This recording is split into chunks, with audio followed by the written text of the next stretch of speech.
ESMA info loyihasi e'tiboringiz markazida. Energiya samarador LED lampa hamda oddiy cho'g'lanma lampa farqlarini aniq ko'rsatkichlar bilan ko'rib chiqamiz.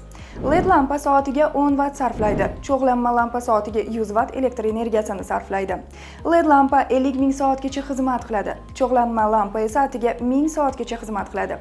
LED lampa yoqiq turgan vaqtida, ya'ni ishlash jarayonida qizib ketmaydi, tebranishlarga ham chidamli.